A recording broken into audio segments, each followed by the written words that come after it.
Hey everybody, you know what time it is? It is Sipping with Sue time. I am Szu-Moy and we are live on Facebook and on YouTube. And if you have not gone over to my YouTube channel, all you Facebook folks, make sure that you head on over and subscribe and also hit the bell so that you can get all the latest notifications as soon as they happen. So we are here at the end of another week, TGIF. Cheers to you guys. I hope you guys are really like letting your hair down as always and just like saying, okay, let's get ready for this weekend. This week, we are celebrating Asian American Pacific Islander Heritage Month, and I have the pleasure of welcoming this fantastic musical talent, Joe Gerard Juan Pereira, otherwise Oh, known as Joe Guam. Joe Guam, Welcome. He's yeah. like, well, Right. what? How's it? Half a day, man. I haven't heard that full name said to me in a long time. Hey, you put it out there, so I'm like, oh, okay, because it's like Joe Guam, Joe Guam. Well, yes, Joe Guam, welcome. That's it. Half a Thank you. day. Thank you. Half a day, half a day. Thanks for having me. Yeah, awesome. It's great for you to come out and come on. I know you actually are in Guam, and what time is it over there? It's 9 a.m. Where America starts its day. Yeah, where America's day begins. Fun fact Yes. for those of you listening. Guam starts America's time zone in the day. Hmm. Yeah, it's 9 a.m. here on Saturday. So I know it's Friday, 6 p.m. there, or you're in the East Coast, maybe even I'm later. on the East Coast right now, so yeah, I'm in Tampa right now. But everybody else, my San Antonio folks, they know it's 6 p.m. and then we keep going back and back and back all the way to you guys, which is 9 Yeah, a.m. on Saturday morning. Saturday. We're in Well, the future. We're in the yeah. future. It's so cool. Yeah. That's so awesome. Yeah, Yeah, so one year I celebrated New Year's Eve on Guam, yes. and right after the New Year's Eve party, I went home, grabbed my suitcases, went straight to the airport, and caught an early morning flight to Honolulu, crossed the international date line, and landed on December 31st again, and celebrated New Year's Eve with my cousins in Hawaii. So yeah, So I twice, so I twice. did a double New Year. I want to do that on my birthday once. I know. How cool would that be? Feel like we got to Yeah. celebrate a couple of times, birthday gifts a couple of times, keep it rolling, keep it rolling. So we've got some folks that are out here. Hey, you guys. Happy Half a day, half a A1, day. Monique. How's it going? Thanks for joining us. Yeah, for sure, for sure. So Guam, a lot of people are just like, oh my goodness, where the heck is Guam? What the heck does Chamorro mean? What is all this stuff? So tell us a little bit about yourself and just your background and how you got started with music. Well, Guam is a little island way out in the Pacific Ocean, and we are a U.S. territory. So that means when we're born, we have U.S. passports by default, and then we don't get to vote for the president. So we only get to vote for a governor. But that's Guam. Natives and people who are indigenous to Guam are called Chamorro, and so I'm Chamorro myself. Yeah, I was born and raised here. I went all the way up until graduating high school on Guam, and then back in 1999, I flew out to go to college in the Bay Area in California. I went to San Jose State University first because I played college football for 3 years, for 3 seasons. And then after 3 seasons, I decided to change, and I moved to San Diego for a couple of years, and then I finished up my undergraduate studies at Arizona State University.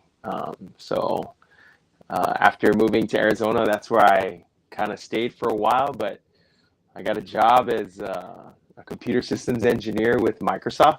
So that's a little off the wall. Some people are like, "Oh, the ukulele player is an engineer." Yeah, it's kind of funny, but yeah, We all have uh, hidden talents. We all yeah, have hidden talents. And yeah, everybody has a story. So it's like, what's yours? Okay. yeah. So that's what I did before I became a full-time musician.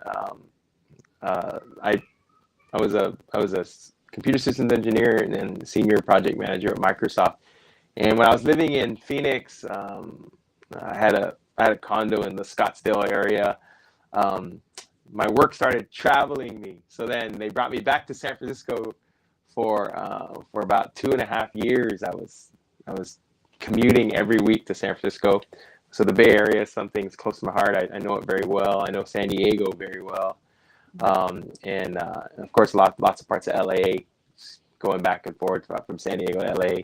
And then, yeah, of course, the Phoenix area. And then back in 2011, just by, just, I guess, not a whim, but a reflection on kind of life and values and what I was missing the most in family. 2011, I decided to give it all up in the States and pack it all up and move back home. So I moved back home to Guam without a job, without anything in mind. I just had some money saved up, and I said, all right, I'm gonna go back home. I'm gonna be with my parents for a while, a couple of weeks, couple of months, and then when the savings starts to run out, if I don't find a job, I'll move back to the mainland, right, where I knew I had a job.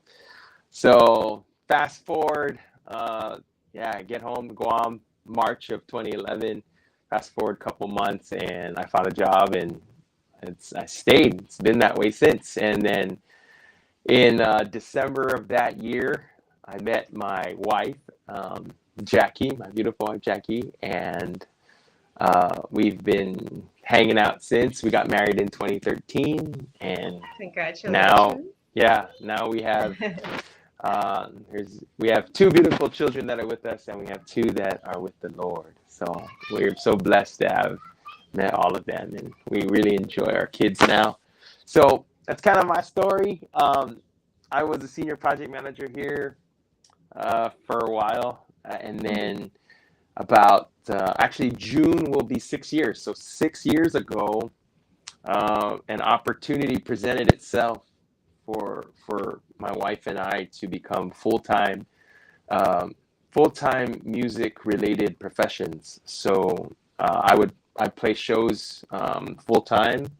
I play anywhere around 325 shows a year, and then my wife teaches That's a lot. teaches piano.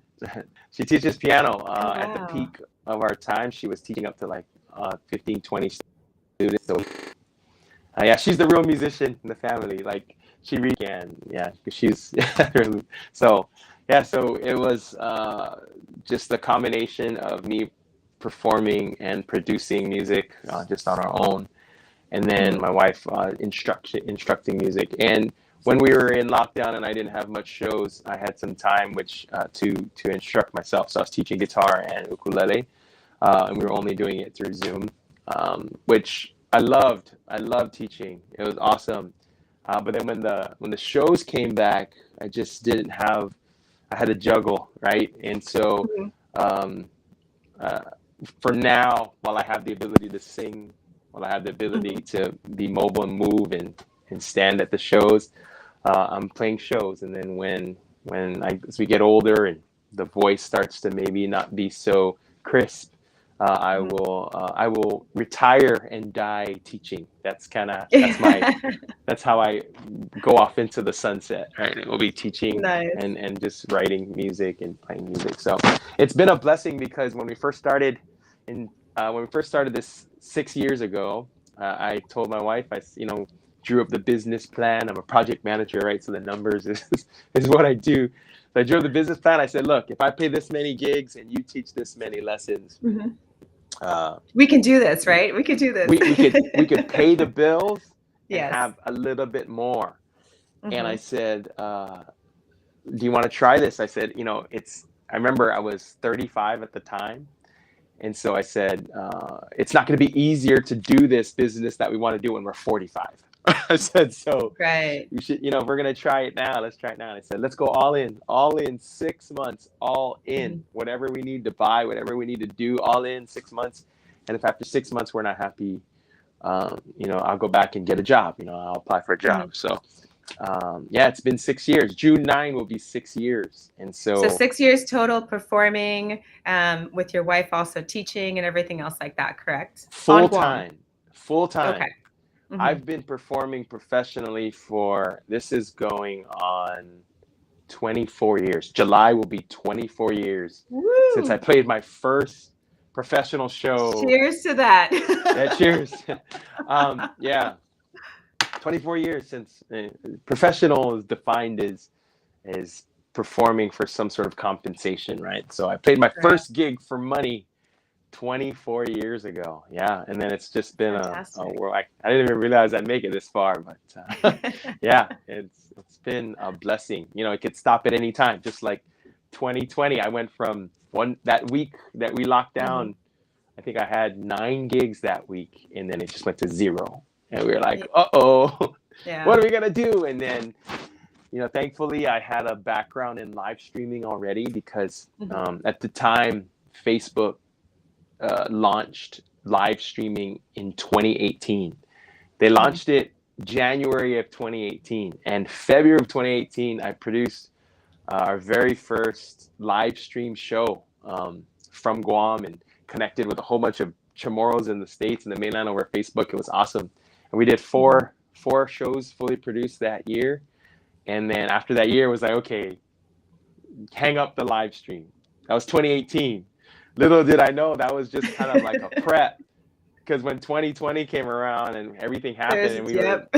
yeah, I pulled everything out and I was like, let's fire up the live stream again. There you go. And There you that's kind go. of, yeah, it was awesome. So 2020, I was blessed. I played like 75 live streams, for other sponsors, which helped us get through the pandemic, which was awesome. And so, yeah, glad to have shows back now. It's been amazing kind of navigating through all of the Mhm. restrictions and stuff and just trying to stay afloat. But the one thing that's been pretty consistent is the music. Um, Mhm. we just try and stay true to the music, and connecting with people is still the same regardless of the restrictions. The music Mhm. still stands above everything, right? Not above God, but Yep. it still stands above everything in terms. Mhm. When you're in the hardest of times, I could play the same song, and the connections that you make with people, whether it's through live stream or whatever, Mhm. it's still the same. It'll So it's still, been a yep, and blessing. it'll still lift people up, and it'll take them there. So it's really interesting because you went back to Guam, and you're doing all of these live streams and able to perform and also teach, as your wife has been teaching as well. So how important was that to kind of reach the folks that are on mainland and not in Guam? Well, so how that came about is, I mean, everything in the evolution of our business strategy, right? We have to like call it a business, right? Because that's really how we feed it. Everything in the evolution of our business strategy has really come genuinely from me and genuinely from my heart and my soul. So what I mean by that is the the live stream started in 2018 because before that, um, Instagram only allows you 15 seconds, Yeah. right? Yeah. And then after 15 seconds, they increased it to 30 seconds per video because it was just Mhm. photos before. And Yeah. so what I was doing was I was just posting like 15 seconds, 30 seconds of clips of me playing, just to really actually not even as advertisement. It was really more just to like share some music with people. That's really what it was about. Just like, hey, Mhm. there's no advertisement touch to this. Just, hey, this is where I play. It's free music. You don't have to buy Mhm. a ticket. There's no cover Enjoy charge. it, whatever. Right, Yeah, yeah. exactly. And I was like, if you're on Guam and you like this restaurant, this is where I play. Come enjoy free music, and you're gonna pay the same price for the restaurant that you like all the time, but there's just music on this day. So I was just posting that, and then Mhm. people started asking, like especially the folks out there in the mainland, they started asking, "Hey, can you post the whole song?" Mhm. And then there was issues with licensing and all that stuff, right? It's like, oh, I Mhm. can't post the whole song. So I was only Mhm. posting 15 seconds, then 30 seconds, and then they gave us a minute. So I was posting a minute. And then that was when January 2018 came around, and Facebook Live launched. And I was lucky to be Mhm. one of the first early adopters. They allowed my profile to have Facebook Live. So Mhm. we produced Facebook Live. It was awesome. We were able to get it all together. And the reason why we did that was because of everyone asking, can you post the whole song? And we couldn't post the whole song, but there was kind of like a loophole, I guess, with live streaming and licensing where you can play kind of your cover version in a live stream, and it kind Mhm. of is it was considered under the like like how like the news people could film a show and film copyrighted music and put it on news. That's kind of how it was is live, and that's kind of how it was categorized. So I was like, oh well, I can't post the whole song because it's gonna get muted, but I could Yeah. do a live stream and just play for you like I would play if you were sitting in the restaurant that I was playing here on Guam. So that's what I thought. I was like, let me play this live stream for the people in the States who are asking for it, and Mhm. I'll just play the songs they want to play. So we got a whole bunch of requests from a lot of people from Texas, South Carolina, of course, a lot of California, a lot of Washington.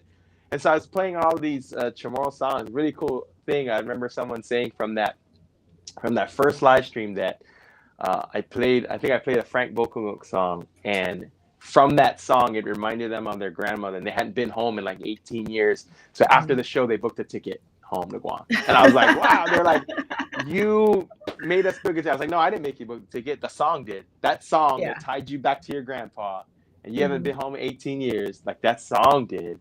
And I was just a conduit. Like I'm just serving everybody, right? So it Mhm. was pretty cool. And so that's how it all came about. That's how these connections to the people in the States came about, right? Mhm. And trying to bring the music to the people who are out there and all of the folks who are supporting through like following and sharing and liking. And so when the pandemic came around and we locked down, then it became a way for us, me, my wife, and my kids to it came a way for us to connect with people out there. Like a lot of people say, hey, thank you for your live streams, got us through all the lockdowns and stuff like that. And my response to that is, thank you guys, because after every show, it was our thing. We would sit Mhm. down as a family and read and put it up on the screen and read like the 1,000 comments and read every single one and see, oh my God, we connected to China and Russia and the UK, and these are Chamorros who are Mhm. in Afghanistan, and it was just Mhm. amazing, right, to see where everyone was connecting. And so that was like so uplifting for us through the lockdown. And then when gigs started coming again, I just started playing gigs again, and all the folks online were like, hey, where's all the live streams? They're asking for it. I was like, oh, I Yeah. never even thought about that. I'm sorry. So they're like, we're still waiting for the live streams. You stopped. And so Mhm. I just started putting a phone at my gigs.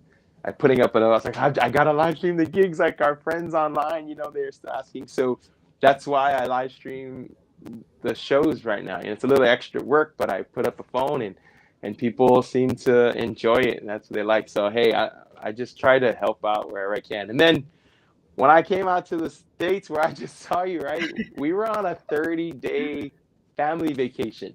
That's what it was. Mhm. No shows booked. 30 days. It Oh, was we the pulled you guys away from your vacation. no, Oh. no, it was by the grace of God that happened though, actually. So yeah, Yeah. we were on a 30-day family vacation.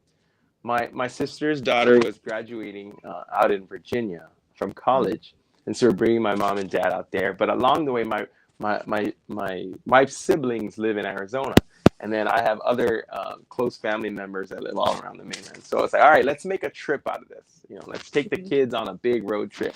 So we did L.A., San Diego, Phoenix, Payson, Arizona, Dallas, Waco, Austin, San Antonio, and then uh, Virginia, right? Norfolk, Mhm. Williamsburg, Virginia. And then we came home from there.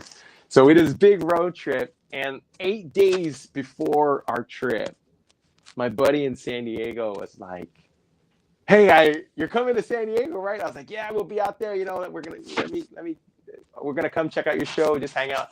And he's like, we need a substitute musician on Friday while you're here. Can you cover the Monarch at the Ocean Pub in Del Mar? And I was like, what? He's like, can you cover, man, please? I was like, I don't have a PA. He's like, I got a PA for you. I don't have a guitar. He's like, I got a Yeah, I've guitar got for you. everything for you. We got you, Yeah. right? Yeah. So he's like, just bring your ukulele and a little bit of pedals. And I was like, all right, man, I'll do it. And so 8 days before, I put together something. We carried out a little bit of gear, just the ukulele. And I played a show in San Diego. And then that show was amazing. Everybody, I was so humbled and honored how people showed up. People drove from Vegas, from LA. Just Mhm. I was, oh my goodness, it was amazing to connect with all the folks out there in San Diego. And then from that show and everything on social media, I got a bunch of messages and calls from Tony and PIR out there in San Mhm. Antonio, and Yes.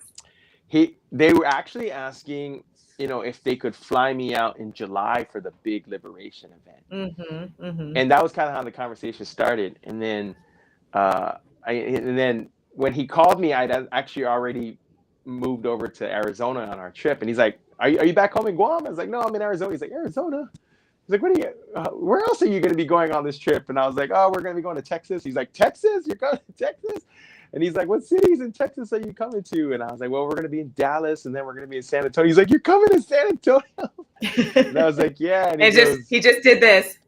yeah. He goes like, would you play a show for us, man? And I was like, man, Mhm. I'd be super honored. I'd be super honored. So that worked out. I played a show, and we ended up driving down to San Antonio a day earlier than our schedule, so that we can meet it up and do it on a Sunday. I guess the Monday there was thunderstorms and stuff like that. So yeah, Texas weather is always crazy, right? I heard Just that a saying, little. Just a right? little. If you don't like the weather in Texas, just wait 10 minutes, right? Isn't that what they say? Yes, it'll Yeah. change. Exactly. Yeah. So it's pretty cool. And then, man, the hospitality of the people in San Antonio.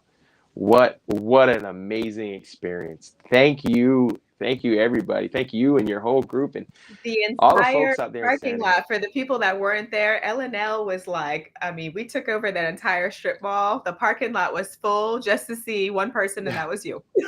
Man, I was super honored. I mean, I show folks here. I just talked with one of the officers from GVB, and I showed him like what the Chamorro population was like at the show, and I showed him what it looked like from the stage, and he was like, oh my goodness. I was like, yeah. I was thinking like, oh, maybe 30, 40, 50 people in Mhm. a restaurant or something, but man, there was like 200, right? 250 people. It I was was a like, oh lot. my It goodness. was a lot. There was a Yeah. lot, and I was super humbled, super honored to be able to play that, which was awesome. So yeah, it wasn't a plan, plan to play shows on the trip, but Mhm. it ended up being one of the greatest experiences ever. Just for me to just be a conduit of the Chamorro culture. That's all I wanted Mhm. to do was give. I just wanted to give as much as I could in terms of the island, just bringing the music as much as I could, and Mhm. just taking you back to Guam for just a little bit. And everybody there also just wanted to give, to us too, man. And we were so Mhm. thankful the way they treated my wife and my kids and my uncle and my auntie. And it was just amazing. So, man, I can't thank you That's guys in San Antonio yeah. enough.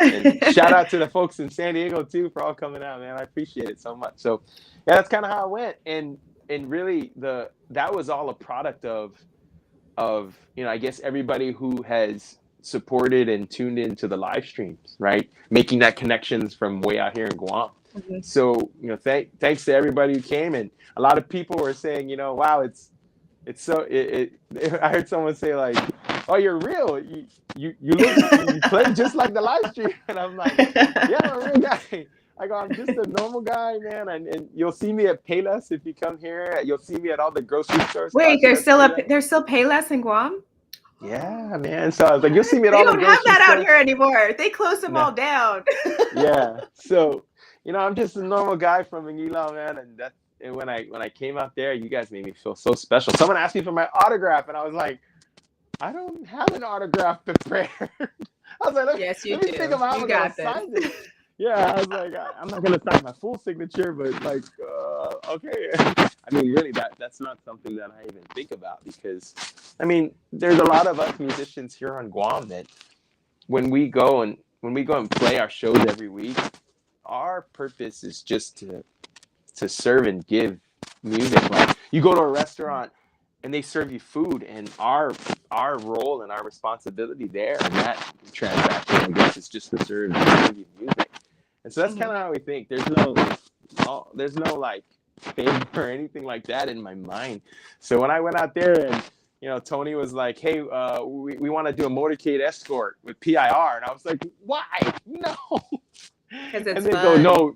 They're like, yes, we're doing it. And I said, No, you don't need that. We don't need that. And he's like, no, we got to do it for you, man. I was like, we were so humble. I swear, my wife and I were just blown away. So thank you That's guys. But yeah, awesome. It's awesome.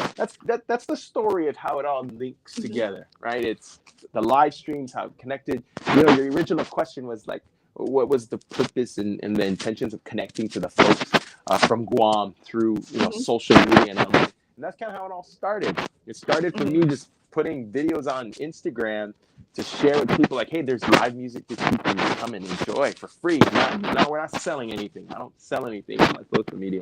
And then that turned into the live stream. And the live stream turned into the pandemic lockdown live stream. And then that turned into connecting with everybody out there. So, and then the shows on our trip, again, we weren't supposed to play shows, but it ended up being some of the greatest shows I've ever played. So that's pretty awesome.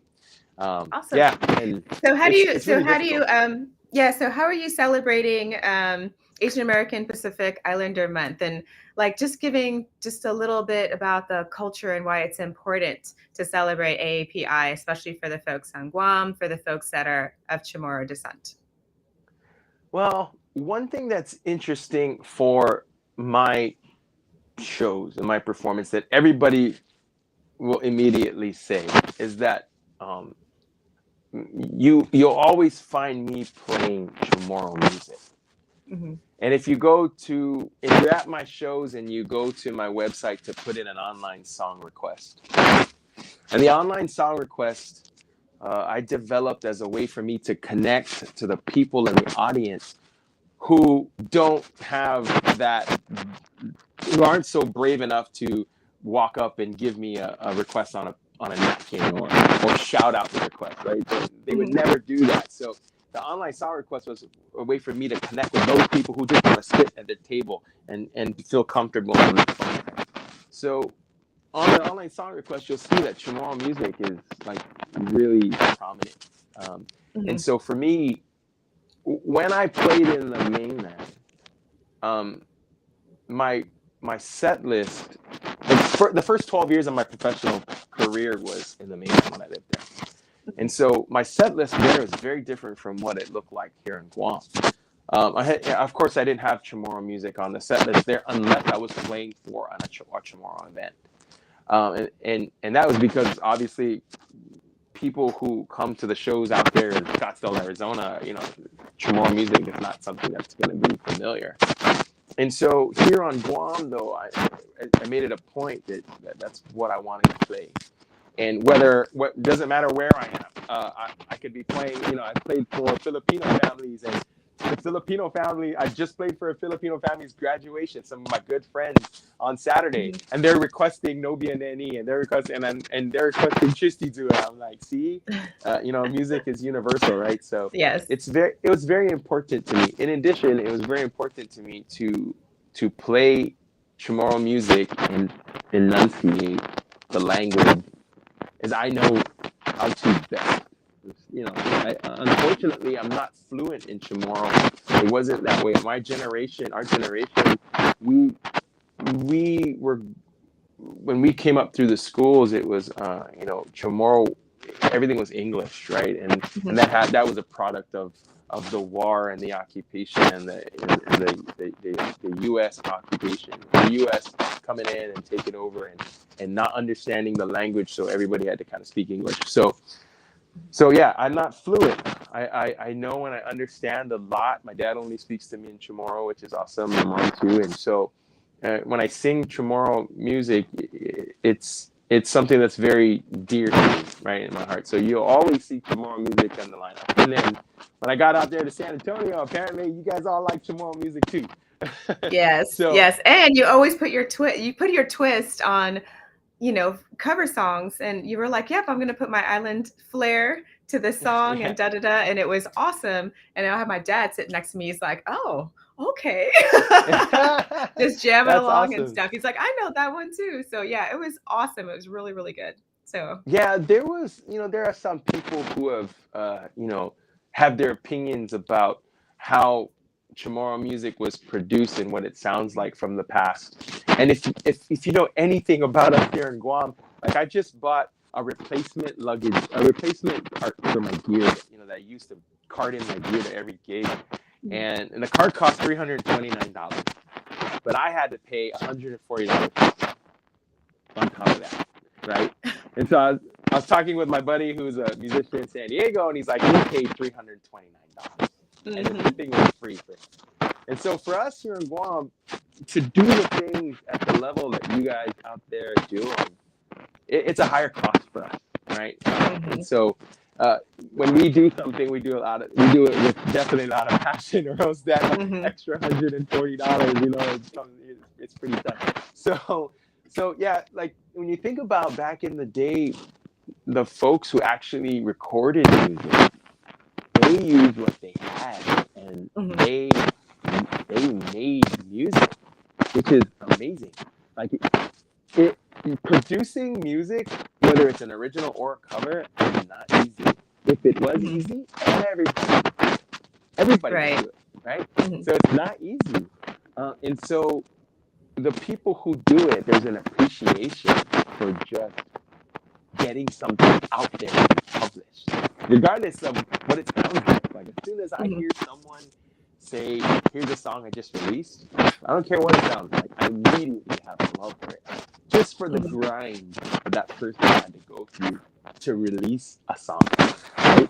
And Yeah. then whether they feel like their song can be improved or not, that's their song. Let them figure that out. I just have Mm-hmm. love for the fact that they publish music. And if you think about the challenges that we have on Guam, just getting like, equipment and stuff like that, and again, I look, Mm-hmm. $329, and I pay $140 shipping.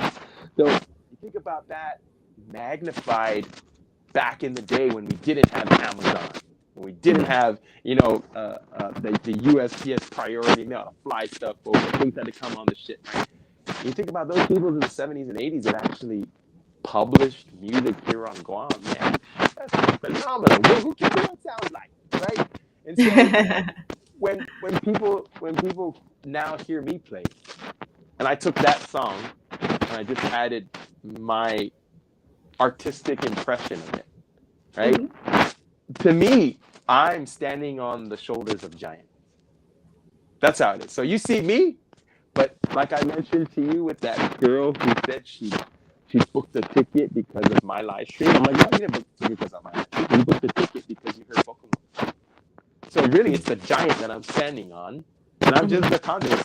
I'm just the guy that's like, hey, check out this song, you know. But really, that's kind of that's what I feel in my heart. And so, Mm-hmm. uh, the the the culture is very important to me, and I feel like I get a lot of opportunities to play shows here on Guam, especially 325 shows a year. I feel like I get a lot of those opportunities because I'm able to play our culture. Whether playing our culture means playing songs of our culture, or playing our culture just means playing a specific genre, like what you hear with the ukulele and the different drum beats and that kind of stuff. So I feel like that's why I get to play that many shows, and that blessing to play that many shows every year. In the month of March, there's 31 days, and I played 34 shows. Nice. That's not by choice. I like to have like 1 to 2 days off a week, Mhm. but March is Chamorro month. Here in Guam, that's Chamorro, right? Chamorro month, and so everyone's looking. All the businesses and the hotels, they're looking for some way to celebrate that.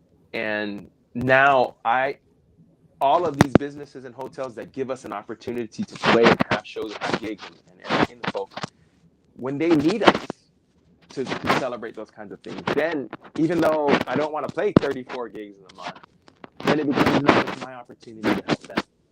They help me with Yeah, shows. for sure. And same with all of the people, who come to the restaurant shows every week or every other week here in Guam. They see them, the regulars. When the restrictions were all down, that's the only place they could come and listen to live music. And then when the restrictions lifted, I have a show for Saturday night already at a wedding, and they're like, "Hey Joe, we didn't get a chance to celebrate my mom's 70th birthday because of the restrictions, and we want to do a lunch on Saturday." And Mhm. okay, I'm there for you, because now I'm playing two shows on Saturday. I'm playing a lunch and I'm playing a dinner, which I don't like to do either because it's a strain on the voice. But you know, that's an opportunity for me to help. That's an opportunity for me to Mhm. contribute. And if I go out doing, singing that many shows and my voice just goes out, that's the way God meant. That's the way God meant for it to be for me. So Mhm. that's kind of how I think about it. The culture is very important. The culture links to the people. And as we saw on May 1st in San Antonio, it doesn't matter if those people are in a whole other continent. Mhm. That's still, the culture still connects, which is amazing. I just wish that it was cheaper for us to get out there. Mhm. Unfortunately, there's a couple of other cities that asked, if I could come over and share some music in their city. And just with the financial costs, it's tough. It's very tough. Yeah, Every it's every a musician. long and it's a long trip to travel. It is. It is. And Really so, long. like, for example, to do one show out there in San Antonio or even in Washington D.C., I got called to do one show. It's a 5 day span from the time I get on the airplane here in Guam to the time I land back on Guam. It's a 5 day span, Mhm. uh, to be realistic about playing a show. It could be 4 days, but then I might be sleeping through the show. Like I might be super tired, right? Right. And Yeah. when we talk like minimum amount, I would play the show Saturday night Mhm. or Saturday, and then literally repack the gear for flight and be at the airport, 3:30 a.m. to check in on Sunday morning to get back to Guam by Monday. So it's a tough thing. A lot of my Mhm. friends in Hawaii, they do lots of trips to California because for them they can get on a It's half flight. the time. Oh man, they can Half. get on a flight, exactly. They can get on a flight on Friday, play a show on Mhm. Saturday, and be home Sunday, like the weekend. You know what I mean? Yeah. It's easy for them. So for us, it's difficult. And to tell you what I mean, we flew from Virginia, the East Coast, to Guam. We got here Thursday night. It wasn't until yesterday, or 2 days ago, Thursday morning. It wasn't until Thursday that my kids and my wife's time zone lined up. Like they Yes. were, Yeah. my kids were waking up at 3 in the morning for 7 days, and I was like, "You guys got to stay up." She's like, "I can't stay up, Daddy." So it's difficult. It's very tough Mhm. to fly out there, play a show, Mhm. and be at your best, and then fly back home and then play the show the next day. We got here Yeah. Thursday night. I played the show Friday night. I was struggling. I gave it my all, but I was struggling. It was Yeah, tough. I'm So sure you did. I'm sure you did. yeah, it was very. It's again. So to get back to your question, original question you had, it's extremely important for me. There will always Mhm. be Chamorro music in there. I've tried to see if I can even add in some like Filipino songs in there, but man, it's tough for me to get those pronunciations. So yeah, shout out to the Filipino community here in Guam. Sorry, maybe someday I'll get there. Yeah, talaga, talaga. So we have Guam Liberation happening here in San Antonio on July 30th, and it's actually going to be in shirts at Pickerel Park. So San Antonio, we think of like as one big conglomerate, but it's actually in shirts at Pickerel Park on July 30th. And yes, we wanted you to come back over here to play during that, but we know that's Yeah. a lot. It's a lot. But can you explain to the folks out there what liberation is and why it's important? So we had the island of Guam was under occupation from the Japanese during the war, and then on July 21st, the United States came in and took Guam over from the Japanese. And so that is a day that is labeled as Liberation Day for Guam because uh, it symbolizes that Guam is no longer under Japanese occupation. So I don't want to get very political or into controversial topics. Mhm. That's not what I do. Nobody wants to hear controversial topics from the ukulele player. Okay, No, it's so fine. It's no, I'll fine. just stick to music. But I do want to recognize that there are some people who have different opinions about the term liberated and liberations. But Mhm, to share in the celebration and the good vibes of it, mhm, every year on July 21st here on Guam, there's a huge parade down in Hagåtña, the main one of our main villages here, And they block off the main road, which is Marine Drive. And for 1 mile, they have floats from every village and all kinds of stuff. 2019 was the last time we had it. And on 2019, I was so fortunate to play on the Budweiser float that had concert speakers on it. The biggest, best float ever. Shout out to my Budweiser family, Uncle Paul Shimizu, rest in peace, and all of them, man. Yeah, Ambrose, Awesome. it was amazing. That was the best, one of the best experience I've ever had playing for the people of Guam on a float like that. It was amazing. So we have that celebration, and a lot of people connect back to the island of Guam.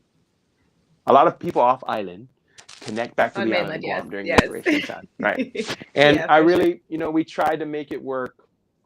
We tried to make it work to fly me out there for July 30th, and shout out again to Tony and Linda and Paul and the rest of the Guam Liberation Committee in San Antonio. We tried to make it work. Unfortunately, financially, it's too hard. It's really too hard to get someone like me out there, to play. So I really appreciate it. I was super flattered, super honored, super humbled. Thank you.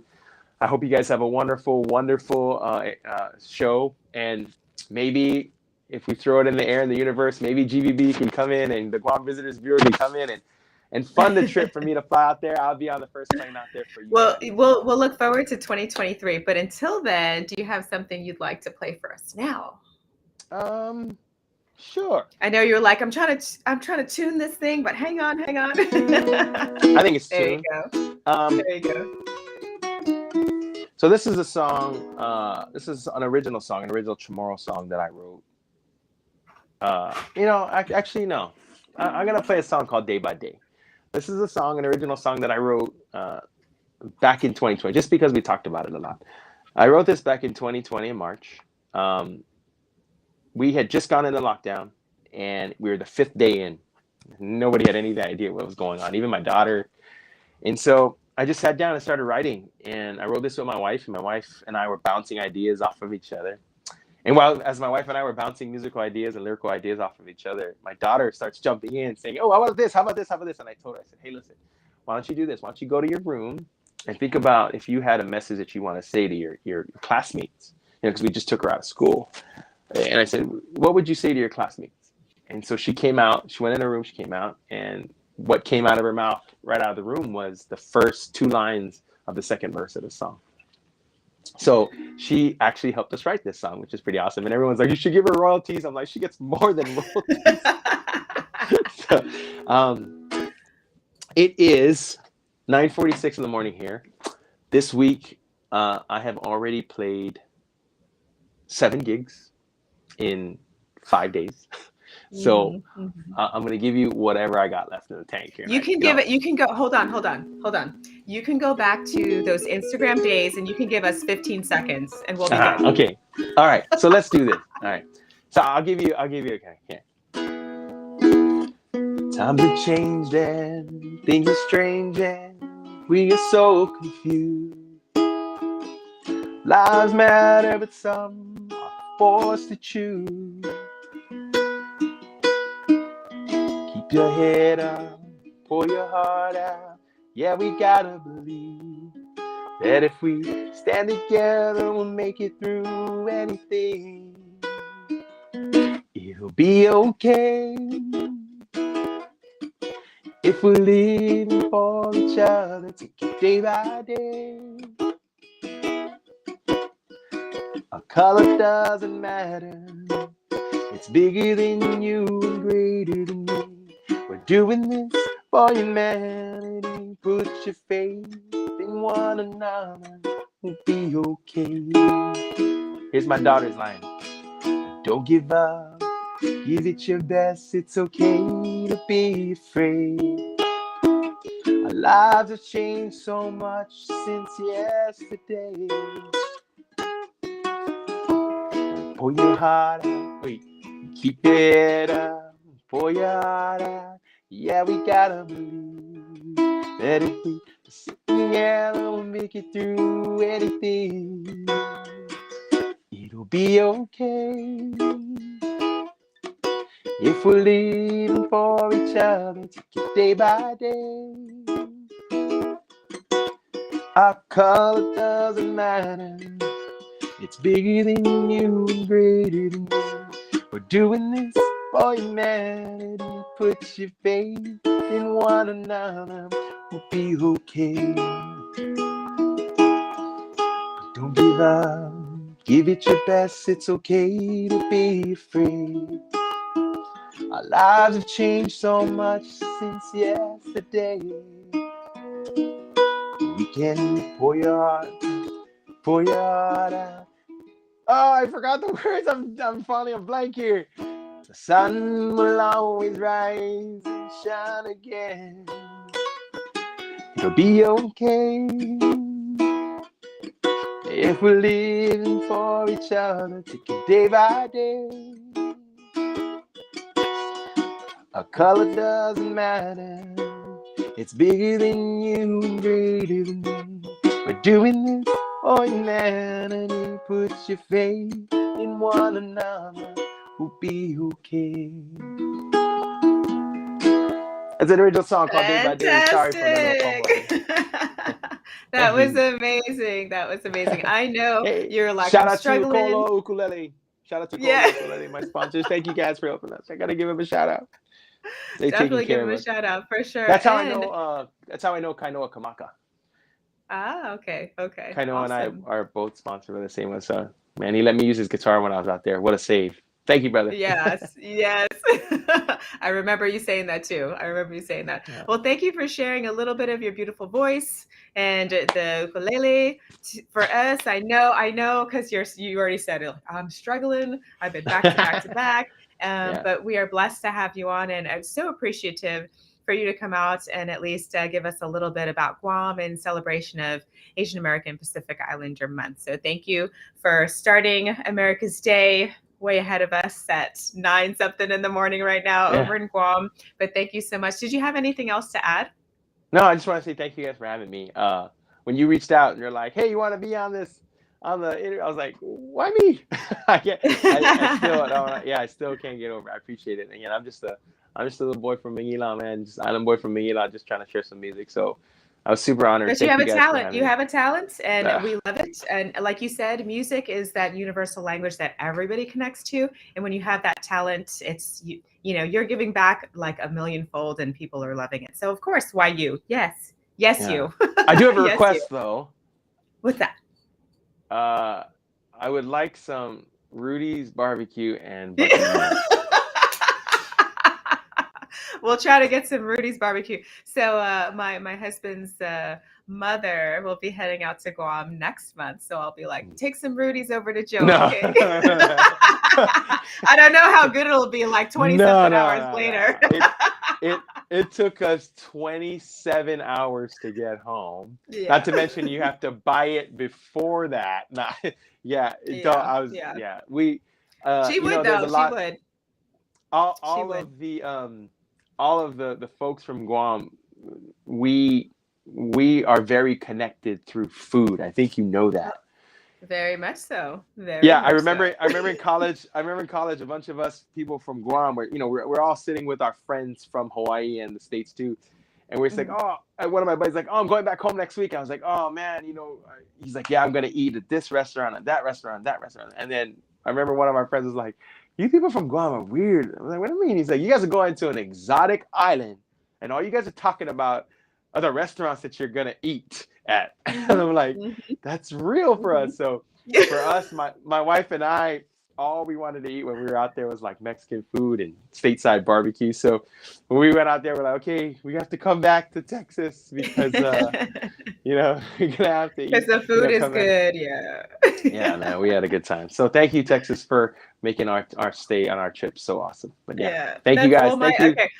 I will have to tell you that my first trip to Guam, and I think it was 2010 or 2011, I'm going to share this really quickly with you, was that never had been there before, visiting with my husband, and my son was with us, and I was like training for competition. I was still active duty military. So I was bodybuilding, training for competition. His cousin, he bodybuilds too. And he's like, oh, it's great to meet you and stuff like that. I'm like, yeah, I'm training for a competition in 3 weeks. He's like, no, you're not. You're on Guam. You're going to be eating for the next 2 weeks. That's it. That's it. Who's his cousin that's a bodybuilder? Do you remember? Will Tovez. Oh yeah, I know Will. I'm actually related. I'm actually related to Will's mom. Okay. Yeah, Okay. exactly. Yeah, that's good. So, oh yeah, I know Will. He used to work at Paradise Fitness. Yeah, true. And here's a funny story. Oh, And see, my sister's telling me 2012. I'm like 2010, 2011. She's like oh yeah, 2012, sis. 2012. She's Sorry, my correcting. bad. Right on. Way to keep her in check, sis. So here's a funny story though, and this happens to everybody who lives in the States and comes home to Guam. And so like Mhm. tomorrow's who come, especially if you're in college, right? So what we do when you're living out there and you come back to Guam is like, 3 months before your trip home to Guam, everybody starts eating right and getting in shape, right? They want to eat right and get in shape. And tell you, they try to lose weight, everything. And the whole reason why they want to do that is because they want right when you land on Guam and right when the people see you at the airport or you go visit your grandma, grandpa, whatever, you want to be able to have them say, just that first look, it's like have them say, "Oh wow, boy, you lost weight. You look good. You lost weight." And then after that first day, and after everybody has seen you and it's been declared that you've lost weight, now it's like chow We're time, and you eating. just gain 10 pounds, and you go back to the States. Who cares what you look like when you go back to the States? All that matters is that first day when everyone sees you. It's like, oh, it's been declared. I've lost weight. I'm good. Okay, now I'm gonna chow. That's usually what happens. So it's how it Oh my happens all the God. time. Yeah. I love Well, it. I love it. That's so hilarious. My sister-in-law, like, she's like, we want to eat. She's heading back to Guam too in a month see. or next month. So she's like Tell her to excited. come She's by like, one of yeah. my shows. Tell her to come by one of my shows I and come will. say I hi will, and make the definitely. connection to Szu-Moy. Yeah, that'd be Yes, awesome. So yes, for sure, for appreciate it. sure. And But here's a funny thank you story, again. right? Shout out Uh-huh. to LNL real quick because LNL Oh yeah, helped us yeah, put it yeah. all together, right? So LNL sent us home with a bunch of plates of food. And I hadn't eaten the whole day. Like I ate before the show, but I got there super early before everybody, and I didn't eat during the show. I was starving. So Eleanor sent us home with a whole bunch of food. And we get home and I put it on. They opened all the food, and I was with my auntie, my uncle, my wife, my kids, and my cousin. And they opened it. They're like, "Hey, Joe, come and eat. You want to eat?" And I looked at the food, and Mm-hmm. I saw Island Barbecue, and I was like, Mm-hmm. "No." I go, I want that brisket that's in the refrigerator with the cream From corn Rudy's. and the ribs and the pulled pork. I go, I'm sorry, Eleanor. Like your food's good. I love it. Mhm. But I was, for me, for 5 years I played at Mezcla. And for 4 years I played at Proa here on Guam. And every time you play there, you get a free meal. So for 5 years and 4 or 5 years, at least twice a week, sometimes 3 times a week, I was eating island barbecue with red rice. Mhm. Mhm. And I was like, so when I saw that, I was like, I don't want island barbecue. I want that brisket with the barbecue sauce. Yeah, that's what I want. I want some That's Mexican hilarious. tacos. And when I was so, yeah, that's what I want. Some tacos, some enchiladas. So it was funny, man. Oh So my yeah, thank gosh. you, LNL. But I just didn't eat any of it because, yeah, I hope you Because he was understand. eating Rudy's. Yeah, I hope you understand. Maybe we could set up a show at Rudy's. Legit. That would be. We have so many that, I mean, pick your place because they have some Right. pretty big ones with some pretty big space Yeah. out there. So My yeah. my daughter Yeah. loved the cream corn That because is it tastes. legit. It's like crack. It's like crack. It It's is, so but good. it tastes like our corn soup. That's why. If you've never Ah, had our corn I've had soup, corn soup. Yeah, okay, yeah. see, it tastes like our corn soup. So she was Yes. like, "Oh, Dad, it tastes like corn soup." I was like, "Oh, there's a lot Mhm, of sugar in mhm. it." So, anyways, thank you for having me. I appreciate you guys. Thank you so Yes, much. absolutely. Thank you so much as well. And so, with all of my guests, I always like to do before we finish is a just for fun speed round. So, you ready to go? Speed round. Okay, I Ready? think I saw this in. Okay, let's try. All right, let's try. All right. All right. Favorite artist of all time? Ooh, man, I don't have one. I have so many artists that have influenced me in so many different ways. Mhm. But if you were to narrow it down to an instrument, favorite ukulele player of all time, I would probably say Kelly Boyd DeLima. Favorite guitarist of all time, Eric Clapton. Okay. Awesome. All right. So, red rice or fried rice? Oh, Ah! oh! I know this is a speed round, but you have to clarify. Is it breakfast or dinner? Either. Either. Oh, of course breakfast, Oh. it's fried rice, hands down. Of course dinner, it's gonna be red rice. Oh man, that's tough. That's so tough. Oh, that's torture. All right. So, do you put finadeni on everything or Mm, just something? not everything. I'm a foodie. I love to cook. I Hmm. like to think that I'm very good at cooking in the kitchen. So Hmm. I use finadeni as like a key ingredient, like you would use like salt or garlic or So finadeni to me is not just on everything. Hmm. It's where it's supposed to be. You know what I mean? Like on Gotcha. specific Gotcha. dishes, I make it with less salt to make sure that we're gonna add finadeni on top. So yeah, it's not Yeah. just on everything, but it's on a lot of things. It is. It is. I know. Like My husband is a little like particular too. yeah, any type of soups with coconut milk, like corn soup, put corn soup Hmm. over rice and add finadeni Hmm. right on top, and you're gonna see it's that umami flavor. The Japanese call it umami flavor. You're gonna see what it Hmm. does because the vinegar that's in the finadeni is gonna come through on that. I'm telling you, I'm a foodie. Uh-oh, Yes, uh-oh. telling you, Oh, big we'll time. have to do another one where we're just talking food. Okay, so last question. What is the one thing that you're going to make sure you pass on to your kids about your culture? Um, well, so if we're talking about the culture, it's got to be that relationships are what's paramount. It's more important than money. It's more important than fame. It's more important than any type of recognition. Relationships are what matter. It's more important than results. It's more important than success. Relationships are what matter. And if you, in my heart, what I've come to know and grow with, and what I've learned is that uh, if you value the relationships of the people, it's also what's rooted in our community.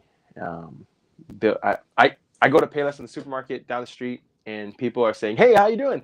How's good to see you, Joe?" And my wife's like, "Who's that?" And I was like, "Oh, I played for their wedding, or I played for their daughter's christening, or I played for Mhm. their mom's 70th, 104th birthday."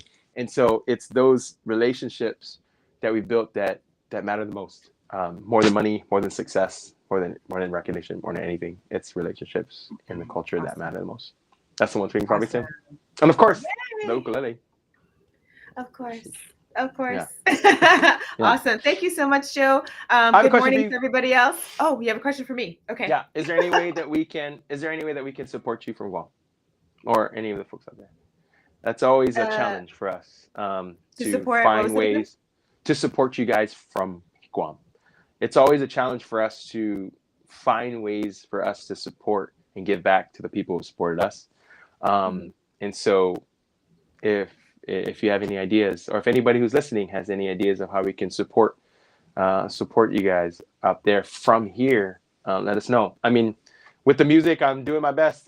There's live That I streams. think There's is, live. yeah, that I think is probably one of the biggest things is your live stream. And so I'm gonna go ahead and put my beep beep sis.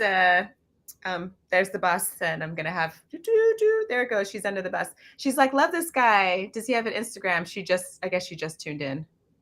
Yeah.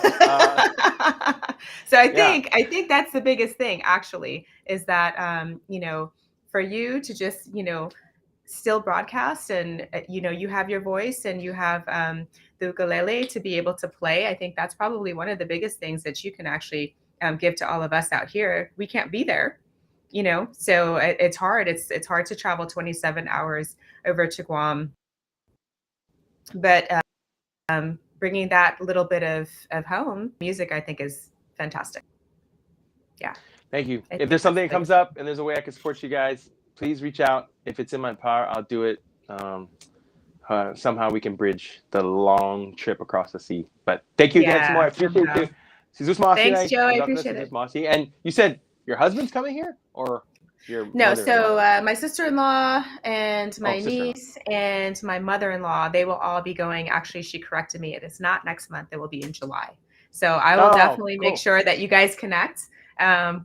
when they're on island for sure. Awesome. Yeah, my shows are always on my website. You can find my show schedule. Please ask them to come to one of the shows and come up and make the connection to you so that we Mhm. can do that. That'd be awesome. I'd love to see you Yeah, for guys. sure, Sizus for Mas, sure. everybody. Thank you, everybody. Yes, thank you so much. And for everybody else, you guys have a good Friday. And for everybody else in Guam, have a great Saturday. And we'll see you all next week. Take care. Thank you. Avne.